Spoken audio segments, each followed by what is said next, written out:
पलक काले रंग वाली लड़की थी, जिस वजह से उसके स्कूल में हर कोई उसके काले रंग को लेकर उसे चिढ़ाता था, खासकर उसकी अपनी क्लास के टीचर और बच्चे। पलक, तुम लाइन में सबसे पीछे खड़ी हो जाओ, और टीना सांची, तुम कुछ सुंदर लड़कियां आगे आ जाओ। प्रिंसिपल मैम का ऑर्डर है, हमारे स्कूल के बेस्ट बच्चों का फोटो स्कूल मैगजीन में छपेगा, इसलिए मैं चाहती हूँ मेरी क्लास के बच्चों का फोटो ही मैगजीन में छपे। पर मैम, ये पलक तो बहुत काली है, पूरी फोटो इसी से खराब हो रही है। मैम, ऐसा नहीं हो सकता, हम इस पलक को इस फोटो में से हटा दें? नहीं बच्चों, अगर ऐसा हो सकता तो ये काम सबसे पहले मैं ही कर देती। मैं खुद नहीं चाहती ये काली स्टूडेंट मेरी क्लास में भी रहे। मैम, मैं पानी पीने जाऊं? हाँ जाओ, मेरे सिर पर खड़ी मत रहो, और हो सके तो थोड़ा पानी से मुंह धोकर भी आ जाना, शायद तुम्हारा काला रंग चेहरे से उतर जाए और फोटो थोड़ी अच्छी आ जाए। टीचर की और बच्चों की बातों को सुनकर पलक रोती हुई वॉशरूम की तरफ चली जाती है और वहां जाकर फूट फूट कर रोने लगती है। पलक के माता पिता दोनों नौकरी करते थे और बड़ी मेहनत से पैसे कमाकर उन्होंने पलक का अंग्रेजी मीडियम में एडमिशन करवाया था। इसलिए पलक अपने माता पिता से कभी भी अपना दुख नहीं कहती थी। पलक को दौड़ने का बहुत शौक था।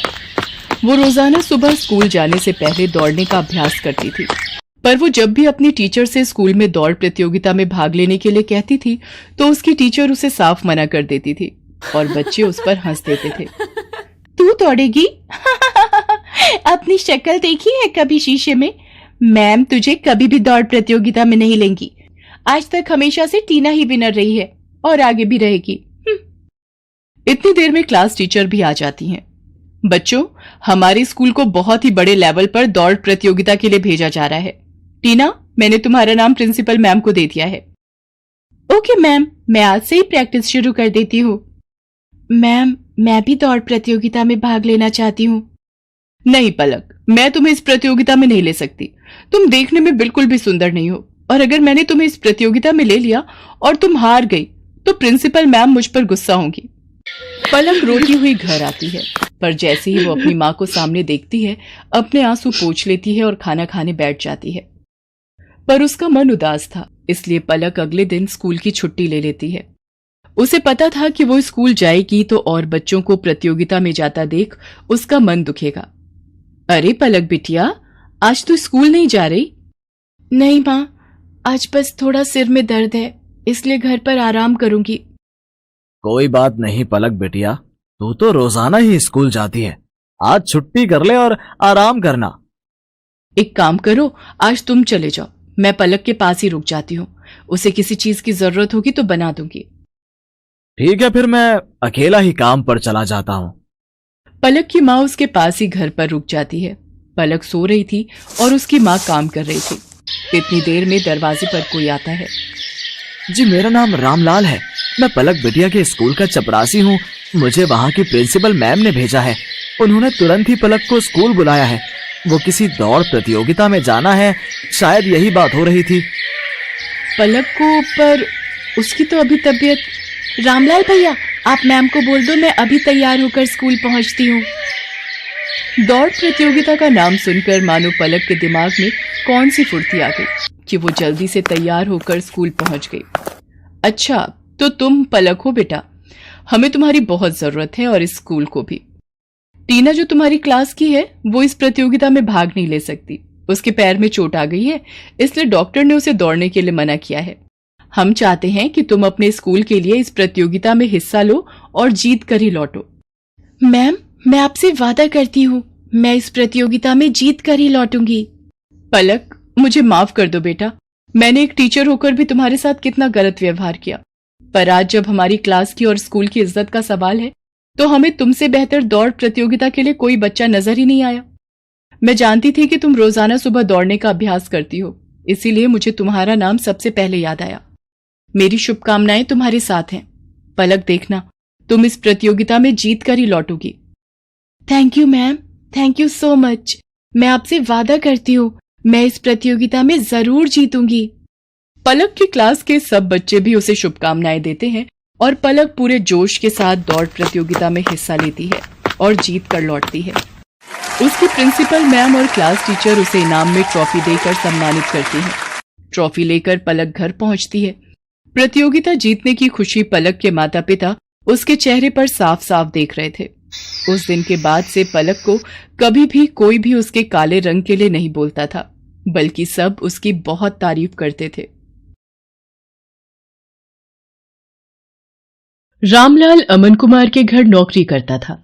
अमन कुमार का बेटा सौरभ एक बड़े स्कूल में पढ़ता था, जबकि रामलाल का बेटा दीपक एक सरकारी स्कूल में पढ़ता था। सौरभ और दीपक दोनों ही पढ़ने में होशियार थे और अपने अपने स्कूल के अच्छे बच्चों में उनका नाम था। देखो पापा, मेरा रिपोर्ट कार्ड मिल गया, मैं क्लास में फर्स्ट आया हूँ। अरे वाह सौरभ, मुझे पता था मेरा बेटा इस बार भी क्लास में फर्स्ट आएगा। अरे रामलाल, दीपक भी तो अपनी क्लास में फर्स्ट आया है ना? अभी कुछ देर पहले ही वो भी अपना रिपोर्ट कार्ड दिखा रहा था। जी साहब, वो भी अपनी कक्षा में अव्वल आया है। पापा, सरकारी स्कूल में पढ़कर तो कोई भी फर्स्ट आ जाता है, वहाँ की पढ़ाई तो बहुत आसान है। दीपक ने कोई बड़ा काम नहीं किया, एक छोटे से स्कूल में फर्स्ट आकर। सौरभ, ये लो लड्डू, मैं फर्स्ट आया हूँ ना तो बापू ने सबको बांटे हैं। मैं नहीं खाता ये बेकार से लड्डू। मॉम, वो चॉकलेट बादाम कहाँ हैं जो आपने सबको खिलाए हैं? मेरे पापा तुम्हारे बापू की तरह सस्ते लड्डू नहीं लाते, वो तो चॉकलेट ड्राई फ्रूट लाए हैं।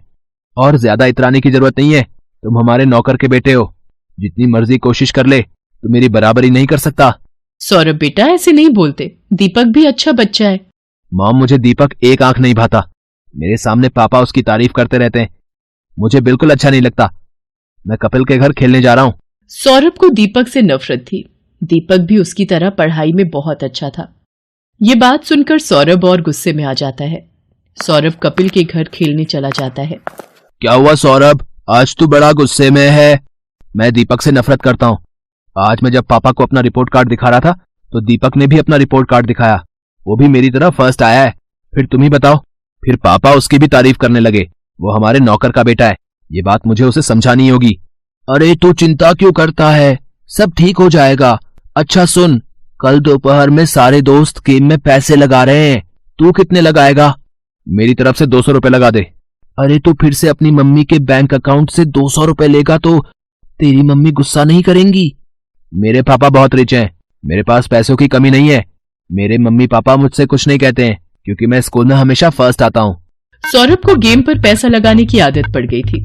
वो आए दिन अपने दोस्त कपिल और बाकी दोस्तों के साथ ऑनलाइन गेम खेलता और उस पर पैसे लगाता। सौरभ पढ़ाई में अच्छा था, इसलिए उसकी मम्मी भी उसे अकाउंट से पैसे लेने के लिए कुछ नहीं कहती थी। सौरभ, तुमने मॉम के अकाउंट से आज फिर 200 रुपए निकाले हैं। पापा, वो मेरा ऑनलाइन ग्रुप गेम चल रहा है ना, तो उसी के लिए चाहिए थे। अरे मुझे पता है, सौरभ ने मुझे बता दिया था कि वो 200 रुपए ऐड कर रहा है। बेकार में गुस्सा होते रहते हो मेरे लाल पर। वो तो ठीक है संध्या, पर चलिए आप नाश्ता कीजिए, बच्चे हैं आपस में लगे रहते हैं। संध्या अमन की बातों पर ध्यान नहीं देती। सौरभ को गेम खेलने की आदत पड़ती जा रही थी। एग्जाम भी नजदीक आ रहे थे।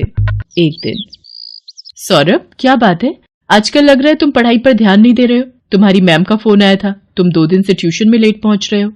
मम्मी, वो एग्जाम आ रहे हैं ना, तो मैं कपिल के घर बैठकर पढ़ाई करता हूँ। हम दोनों साथ में ही ट्यूशन जाते हैं, तो पढ़ते हुए समय का पता ही नहीं चलता। अच्छा ये बात है, तुम कपिल के घर बैठकर एक्स्ट्रा टाइम में पढ़ाई कर रहे हो, ये बहुत अच्छी बात है। उधर दीपक भी अपनी आने वाली परीक्षाओं की तैयारी कर रहा था। बापू, इस बार मुझे फिर से फर्स्ट आना है, देखना मैं खूब मेहनत करूंगा। मुझे पता है मेरे बेटे, तुम पढ़ाई में बहुत मेहनत कर रहे हो। देखना, तुम्हारा ये जोड़ा हुआ विद्याधन एक दिन तुम्हारे बहुत काम आएगा और तुम एक दिन हम सबका नाम रोशन जरूर करोगे। चलो दीपक बेटा, अब आकर ये दूध चावल खा लो, मैंने तुम्हारी पसंद के बनाए हैं। और तुम वो कहाँ जा रहे हो अपनी कक्षा के बच्चों के साथ? माँ, मैं साइंस म्यूजियम देखने जा रहा हूँ, वहां पर विज्ञान संबंधित बहुत से उपकरण हैं। टीचर बता रही थी हमें वहां जाने से बहुत कुछ सीखने को मिलेगा। अच्छा, ये तो बहुत अच्छी बात है। दीपक स्कूल के बच्चों के साथ साइंस म्यूजियम देखने जाता है। वहां उसे प्राइवेट स्कूल के बच्चे भी दिखाई देते हैं, जिनमें सौरभ भी होता है। सौरभ, ये तो वही लड़का है जो कई बार तेरे घर पर भी देखा है। अरे ये हमारे नौकर रामलाल का ही तो लड़का है, गरीब नौकर का बेटा है ये। हाँ, ये नौकर का बेटा है, फिर तो ये भी नौकर हुआ। सब बच्चे दीपक पर हंसने लगते हैं। दीपक घर आकर सुस्त और उदास हो जाता है। बापू, सब बच्चे मुझे नौकर का बेटा कहकर चिढ़ा रहे थे, सब बच्चे मेरे ऊपर हंस रहे थे। अरे मेरे बच्चे, तू इतनी सी बात पर बुरा मान गया? मैं तुझे तभी तो पढ़ा लिखा कर बढ़ा रहा हूँ ताकि तू पढ़ लिख कर बड़ा आदमी बन सके और पैसे कमा सके।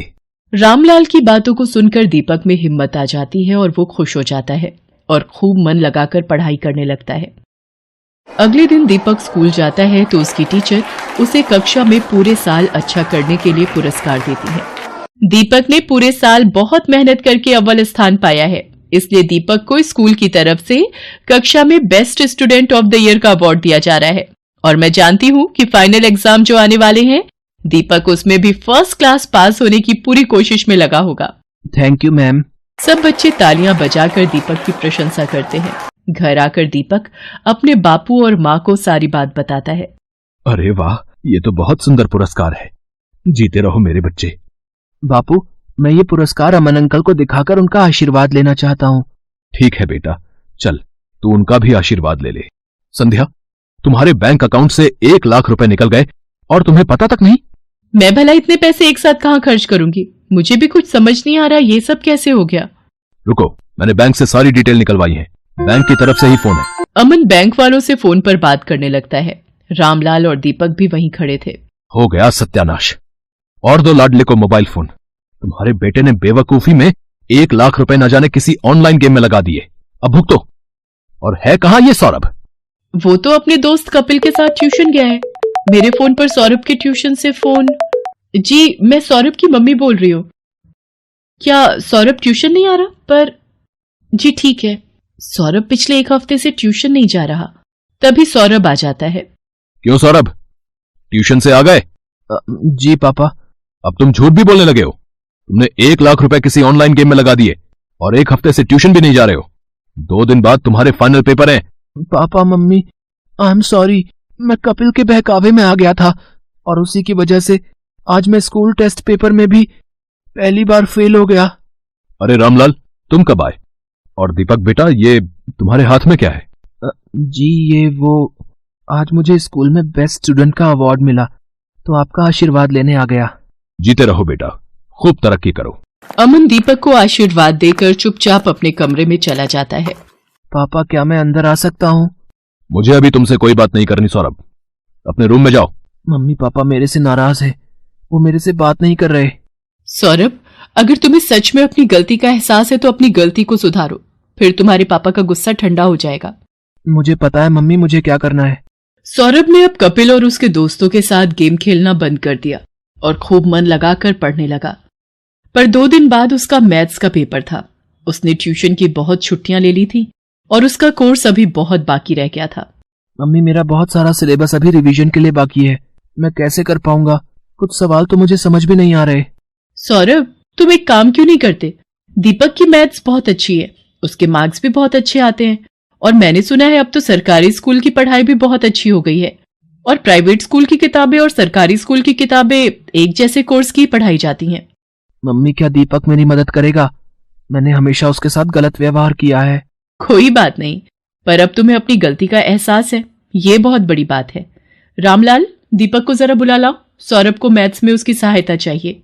हाँ हाँ मालकिन, मैं अभी बुला लाता हूँ। सौरभ दीपक की सहायता से मैथ्स के पेपर की तैयारी करता है और बाकी सभी विषयों में भी सौरभ अब दीपक के साथ ही पढ़ने लगा। सौरभ भी दीपक की तरह अपने स्कूल में फर्स्ट आता है। सौरभ, तुम्हारा रिजल्ट देखकर मैं आज बहुत खुश हूँ। पापा, ये सब दीपक की वजह से ही हुआ है, इसने मेरी एग्जाम के दिनों में बहुत हेल्प की। थैंक यू दीपक। रामलाल, तुम्हारा बेटा दीपक बहुत होनहार है, देखना ये एक दिन जरूर बड़ा आदमी बनेगा। अमन अंकल, एक दिन मैं भी आपकी तरह ही बड़ा बिजनेसमैन बनूंगा। दीपक की बातों को सुनकर रामलाल की आंखों में खुशी के आंसू आ जाते हैं और वो दीपक को गले से लगा लेता है। Best buddies. Hello friends, thanks for watching this video. अगर आपको ये वीडियो पसंद आया है तो प्लीज लाइक, सब्सक्राइब, कमेंट्स करें इस वीडियो पर और हाँ, शेयर करना भी ना भूलें। और भी मजेदार वीडियो देखने के लिए नीचे दिए गए बेल आइकॉन को दबाएं। देखते रहिए बेस्ट बडीज।